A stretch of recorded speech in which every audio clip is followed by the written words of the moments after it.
লগতে আমাৰ বিদ্যালয়ৰ প্ৰধান শিক্ষক মহোদয় আৰু সন্মানীয় শিক্ষাগুৰু তথা মোৰ মৰমৰ বন্ধু বান্ধৱী তথা আৰু মোৰ মৰমৰ ভাইটি ভণ্টিসকল, আজি নৱাগত আদৰণি সভাত মই দুআষাৰমান বক্তব্য দিবলৈ আহিছোঁ। মই প্ৰথমে ধন্যবাদ জনাব বিচাৰিছোঁ এই সভাটো অনুষ্ঠান কৰিবৰ বাবে।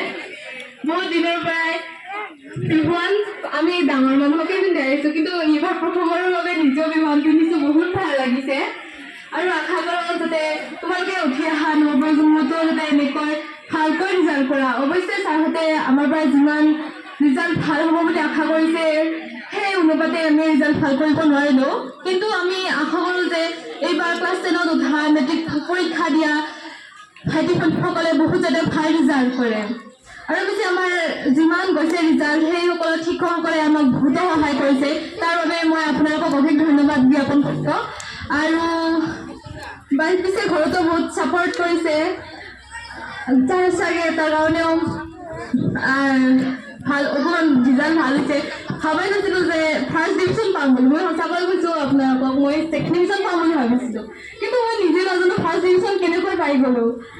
আৰু আপোনালোকৰ আৰু পঢ়াত যোনে যোনে এতিয়া মেট্ৰিক পৰীক্ষা দিব, এইবাৰ যিটো কিবা শ্ৰেণীলৈ মেট্ৰিক পৰীক্ষা দিছে সেই ক্লাছৰ দৰে নপঢ়িব দেই, ৰিজাল্ট ভাল নহ'ব।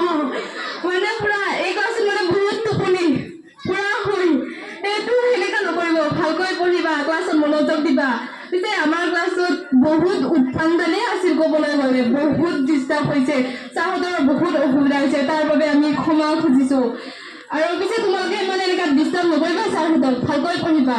আৰু আজি দেখি ভাল লাগিছে যে আমাৰ বিদ্যালয়ত বহুতো আৰ্টিষ্ট আহিছে, ডান্সাৰ আহিছে, খেলুৱৈ আহিছে, কিন্তু ইয়াতকৈ বেছি বহুত নাচনি অহা যেন লাগিছে।